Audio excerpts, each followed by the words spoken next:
यादितरतच्चार्थेषु भिक्खस्वराट् तेने ब्रह्म हृदयाय आदिकवये मुह्यन्ति यत्सूरया तेजो वारि मृदां यथा विनिमयो यत्र तत्र शर्गो मृषा धाम्ना स्वेन सदा निरस्तकुहकं सत्यं परं धीमहि धर्मः प्रोज्झित कैतवोऽत्र परमो निर्मत्सराणां सताम्।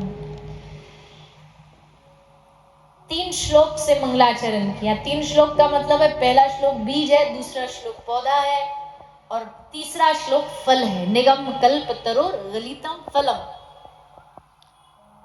तो पहला बीज बोया, भगवान की महिमा गाई। पर व्यास जी बड़ी चतुराई से मंगलाचरण करते हैं, ऐतिहासिक मंगलाचरण करते हैं। क्यों?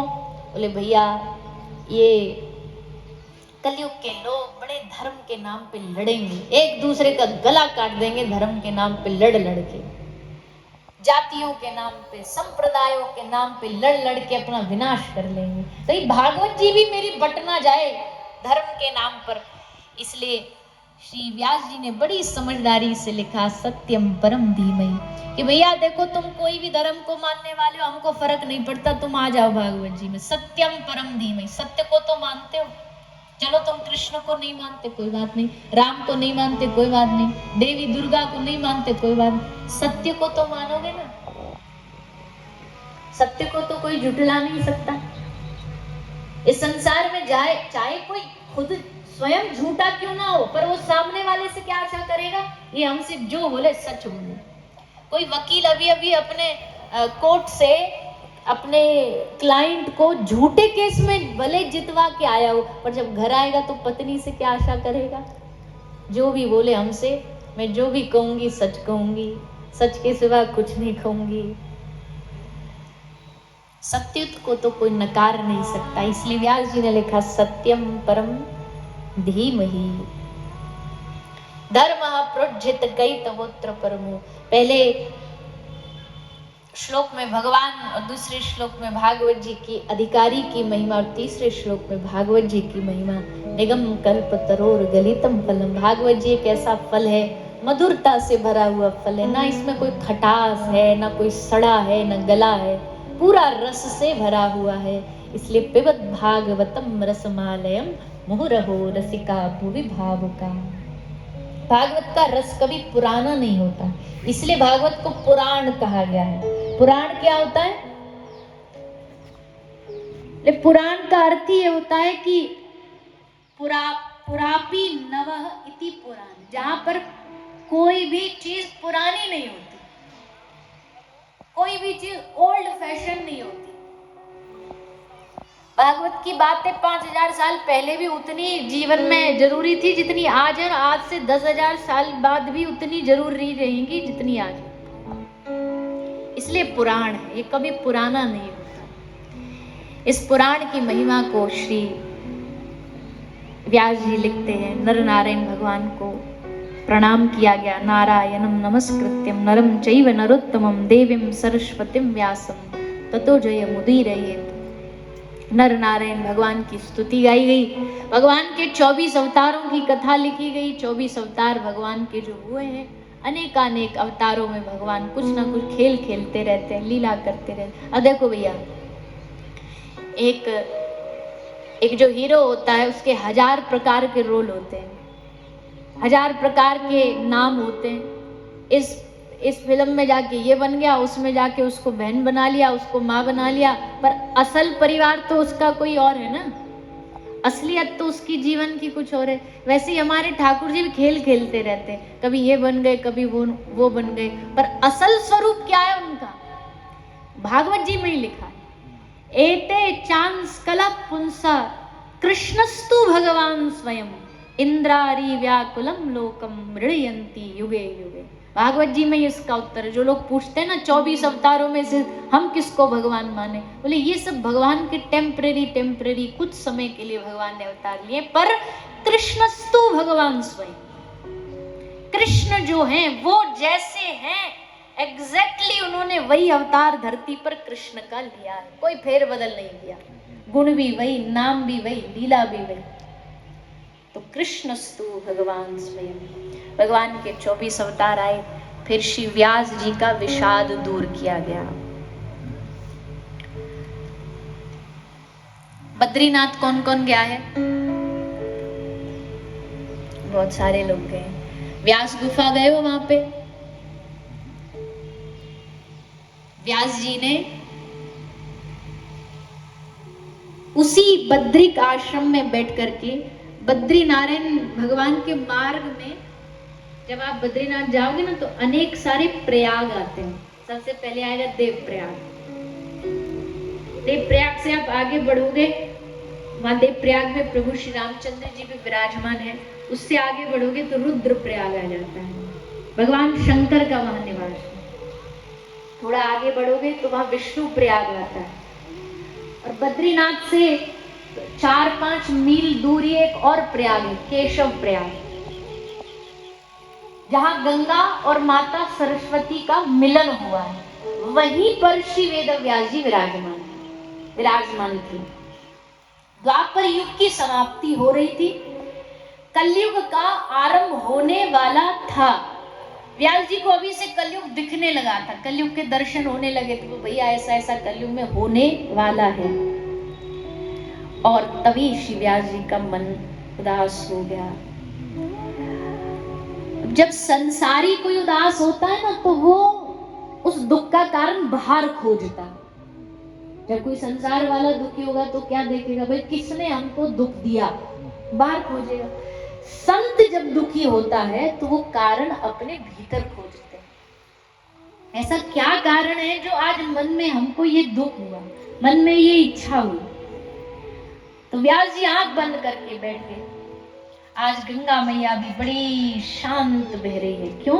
क्योंकि गंगा मैया जानती है मेरे किनारे आज 2 महापुरुषों का मिलन होने वाला है। और उनके मिलन से क्या होगा? अब तक तो मैं गंगा बहती थी जो सब पापों को तारती थी, अब इस घाट पर एक और सत्संग की गंगा बहेगी जो पाप को नहीं, पापियों को तारेगी।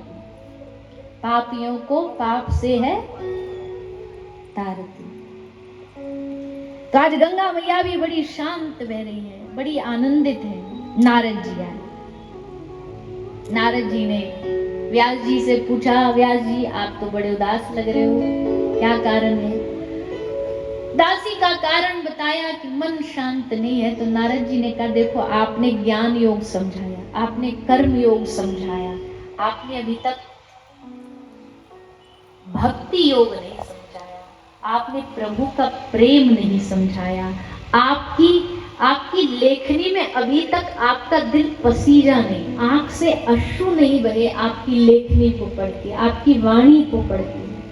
ऐसी कथा कहो जो जीवों को संसार में प्रेम करना सिखाए, भगवत प्रेम करना।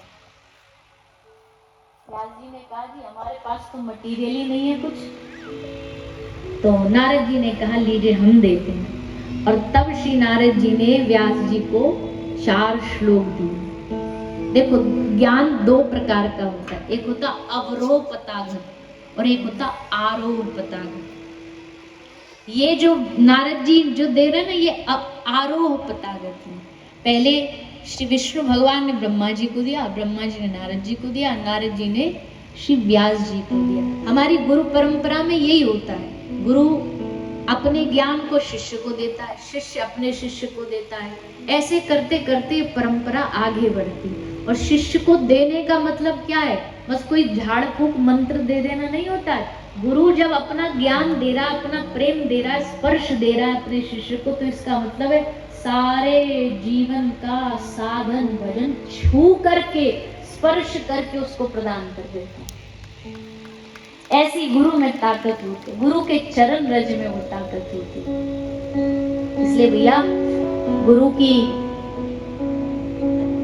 महत्वता को हल्के में नहीं लो। आजकल तो गुरु शब्द ही ऐसा हल्का हो गया है। गुरु इधर आ। बम्बैया भाषा में तो जो चाय वाला होता है, ठेले वाला, उसको भी बोलते ए गुरु इधर आ। अब गुरु शब्द को हमने सस्ता बना दिया, पर गुरु शब्द सस्ता नहीं। दुनिया का सबसे भारी भरकम शब्द है गुरु, सदगुरु। देखो आत्मा को देने वाले होते हैं, हमारी जो भीतर शरीर में आत्मा, ये किसने दी हमें? बोलिए। हाँ मैया सही बोली। आप सब तो लगता मौन धारण किए बैठे हो। दिसंबर में मौन, नए वर्ष में मौन से ही प्रवेश करेंगे। आत्मा दी परमात्मा में, ईश्वर में, भगवान ने। आत्मा देते प्रभु, फिर आत्मा के बाद आता है शरीर। शरीर संसार में कैसे आया, किसके माध्यम से आया? माता पिता के माध्यम से आया। तो शरीर आत्मा दी परमात्मा ने, शरीर माध्यम बना माता का। लेकिन अब इस शरीर के भीतर जो बुद्धि है, जो दृष्टिकोण है, उसका जन्म कौन कराएगा? आत्मा का जन्म हो गया, शरीर का हो गया, पर अब जो दिव्य दृष्टि का जो जन्म है ना, वो कौन देता है? वो देता है सद्गुरु।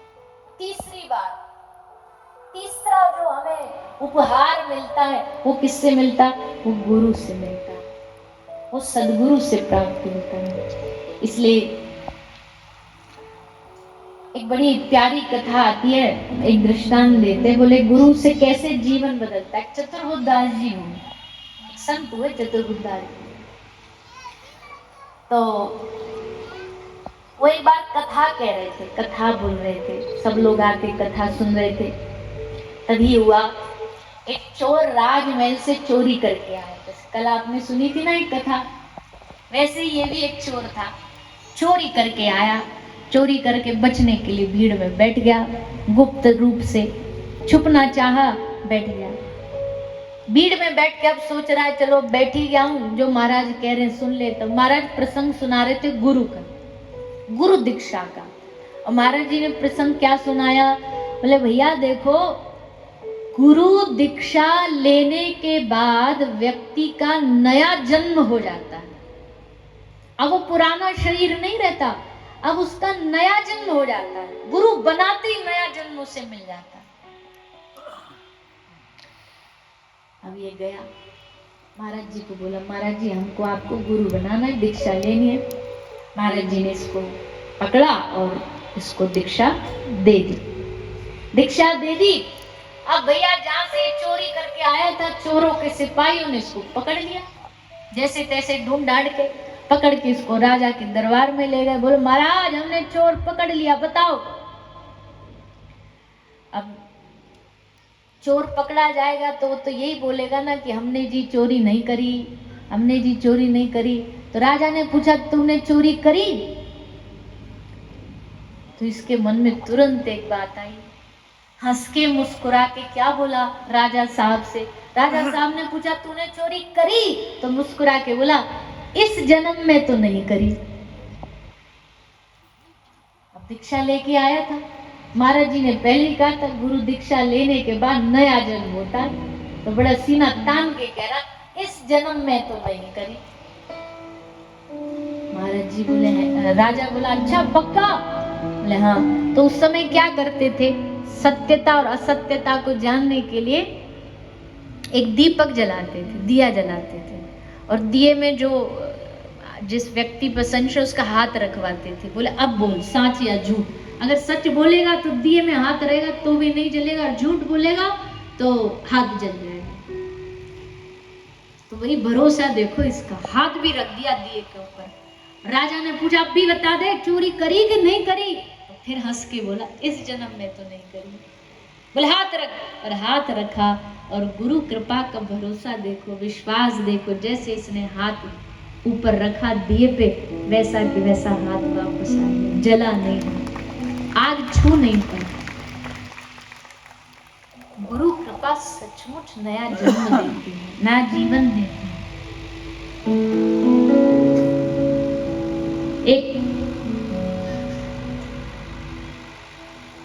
एक महाराज जी ने एक संत एक सेठ के घर गए, सेठ से पूछा सेठ जी आपकी उम्र कितनी है?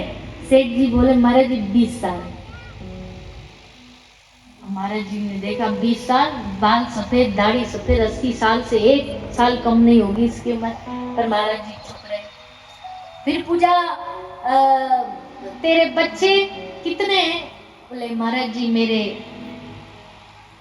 1.5 बच्चे हैं। महाराज जी बोले 1.5 बच्चे हैं? बोले हाँ महाराज जी मेरे 1.5 बच्चे हैं। महाराज जी को पता है इसके 3 बालक हैं, पर फिर भी महाराज जी चुप रहे। फिर पूछा, बता तेरा पैसा रुपया प्रॉपर्टी कितनी है? बोले महाराज जी बस मेरे पास तो मुश्किल से मुश्किल 4-5 लाख रुपया होगा। जबकि महाराज जी को पता था फल इसके रोजों करोड़ों में खेलता है। महाराज जी से रहा नहीं गया, बोले साधु से झूठ बोलता है, तुझे शर्म नहीं आती? तुझे पता नरक मिलेगा, मुंह पे सफेद झूठ बोल रहा खड़े होके। सेठ ने हाथ जोड़ के कहा, ना मैंने कोई झूठ नहीं बोला। ऐसे आपने पूछा संपत्ति कितने? महाराज मेरे पास चाहे लाखों करोड़ों क्या फर्क पड़ता, मैंने कितनी सेवा में लगाए वो असल संपत्ति है। उसको गिनूं तो महाराज टोटल 4-5 लाख अब तक कोई सेवा में भाव में लगाए होंगे मैंने, बाकी तो सब अपने अपने ले किया। इसलिए संपत्ति पूछी तो ये बता दिया। बोले बेटा 1.5 इसका मतलब क्या है? बोले महाराज जी बेटा तो हमारे 3 है, पर कहते हैं ना कि असल बालक तो वही होता है जो भजन में लगता है। तो एक बच्चा हमारा भगत है, एक थोड़ा आधा आधा सा है, ज्यादा भी नहीं पर कर लेता है थोड़ा बहुत माल, और एक कट्टर नास्तिक है, उससे तो हमको कोई मतलब नहीं। इसलिए हमने बोल दिया महाराज जी 1.5 बालक है, एक तो पूरा पूरा और एक थोड़ा भी आधा ही है। अच्छा और 20 साल हमारे मुंह पे झूठ बोल रहे हो? 20 साल के कैसे हो तुम? बोले महाराज जी हो चाहे हम 100 साल के 200 साल के, उससे क्या फर्क पड़ता है, पर हाँ हमें जीवन में गुरु बनाए हुए अभी 20 साल हुए, इसलिए हमारा जन्म बस 20 ही साल का। उससे पहले तो ऐसे ही दिन बीते हैं, दिन गए हैं। असल जीवन तो जब से शुरू हुआ जब हमारे जीवन में सदगुरु का आगमन हुआ। तो सच्ची बात यही है कि जिनका अब तक गुरु नहीं है ना, उनका अभी भी तो सोच लो आप, जिनके नहीं है अभी भी जन्म हुआ माना नहीं जाएगा। मान्यता उसी दिन से मिलेगी जिस दिन गुरु बनाओगे। पर गुरु बनाए कैसे? तो हम तो सभी के खुद ही गुरु बने बैठे हैं। हमको कोई गुरु की जरूरत नहीं। हम क्यों दीक्षा ले, हम क्यों भगवान को तो ऐसे ही पाले? ऐसे नहीं पाया जाता भैया। भगवान को पाने के लिए एक दीक्षा संप्रदाय विहीना, इवन यहाँ तक कहा गया है कि अगर कोई ऐसा भी गुरु आपने बना लिया ना जो संप्रदाय से नहीं होगा, वो भी उसका मंत्र निष्फल जाएगा, वो मंत्र भी पूरा नहीं माना जाएगा। संप्रदाय विहीना ये मंत्र ते निष्फलामता, वो निष्फल हो जाएगा। उसी गुरु का मंत्र कार्य करेगा जो संप्रदाय से होगा, उचित संप्रदाय से। इसलिए जन्मना जायते शूद्र, कितनी बड़ी बात कह दी। हम ये बात बोलेंगे, हो सकता है इसमें बहस भी चालू हो जाए, लोग तो हम बातें पकड़ने के लिए बैठे रहते हैं, पर अब शास्त्र आ गया तो क्या बोल सकते। जन्मना जायते शूद्र कह रहे इस दुनिया में जो भी जन्म लेता है ना वो शूद्र ही पैदा हुआ है। कोई भले किसी भी बड़ी जाति खानदान कुल में पैदा होके समझ रहा हो ना, हम बड़ी जाति वाले खानदान, बोले सब दुनिया में शूद्र पैदा हुए। तो श्रेष्ठ जाति कब बनती है? जब तुम गुरु का आश्रय लेकर के भजन में लग जाओगे, तब तुम्हारी जो श्रेष्ठता है वो ब्राह्मण के तुल्य हो जाएगी। तब जीवन बदलेगा। जन्म से तो सब ऐसे ही है। तो श्री नारद जी महाराज ने मंत्र दिया, श्री श्लोक चतुश्लोकी भागवती व्यास जी को। व्यास जी ने उस चतुश्लोकी भागवत के 18,000 श्लोक बनाए। उस भागवत का रचना की और श्री सुखदेव जी उस कथा को गाने के लिए राजा परीक्षित के पास गए। सुखदेव जी आए कैसे? व्यास जी के पास तो कथा सुनाते। लेकिन व्यास जी ने अपने शिष्यों को कह दिया, व्यास जी को कह दिया कि भैया जहां भी शुक बैठा हो वहां जाकर के भागवत जी के इन श्लोकों का तुम पाठ करना। तो शिष्य जाते और भागवत के इन श्लोकों का पाठ करते। और उन श्लोकों में क्या था? उन श्लोकों में बस ठाकुर जी के स्वरूप की महिमा गाई गई है। बरहा पीड़म नटवर वपुः कर्णयो कर्णिकारं बिभ्रदवासं कनककपिशं वैजयन्तीं च मालाम्। भगवान के स्वरूप का वर्णन है।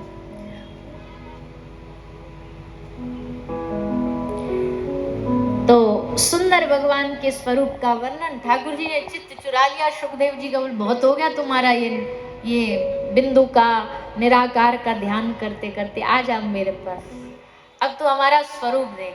हमने स्वरूप इसलिए तो बनाया है, भगवान चाहते तो भगवान भी रह सकते हैं, निर्गुण निराकार भगवान भी बन सकते हैं, उनके लिए कोई असंभव बात थोड़ी है।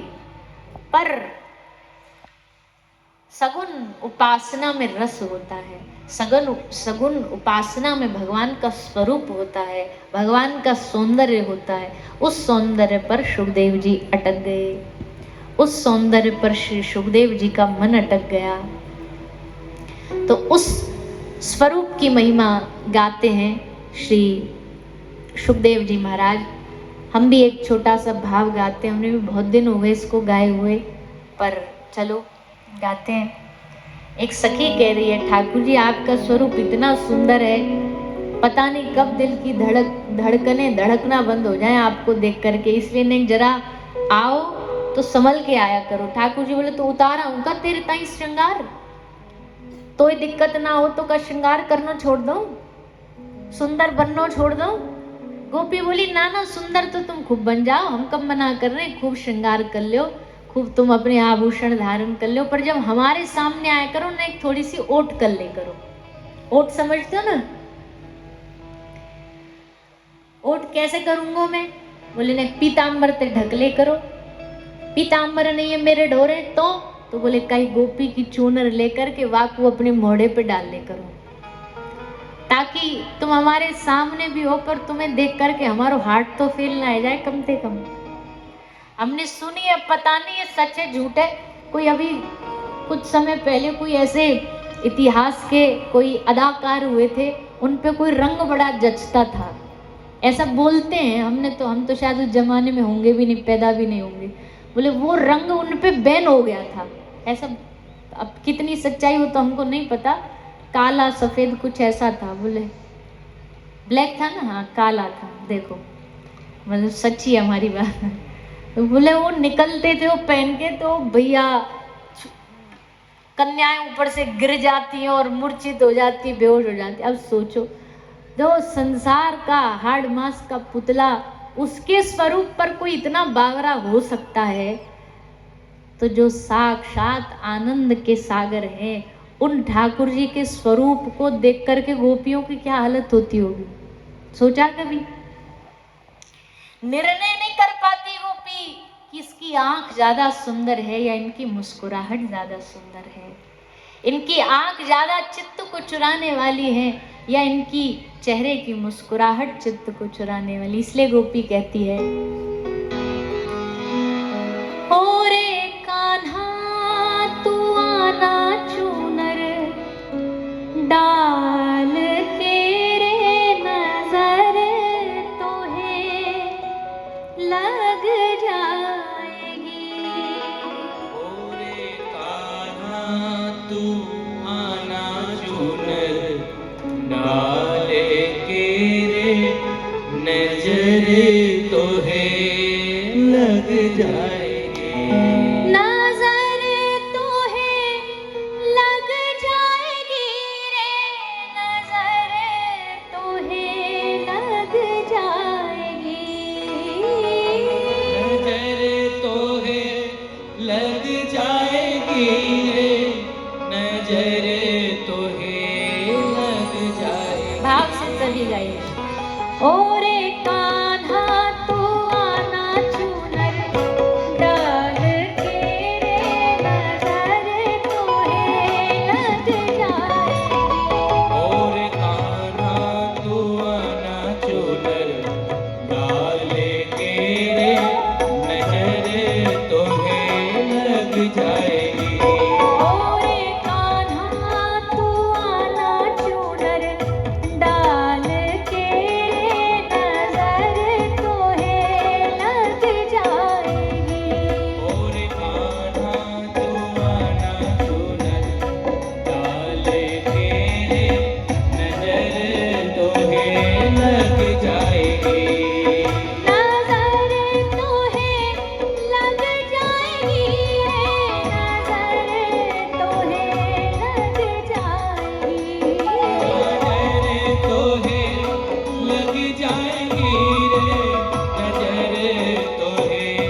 श्री बांके बिहारी लाल की जय।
और जो ना बोले वही में, हमारे ब्रज में कहते हैं बाकी बिहारी की जय, और जो ना बोले वही में दे।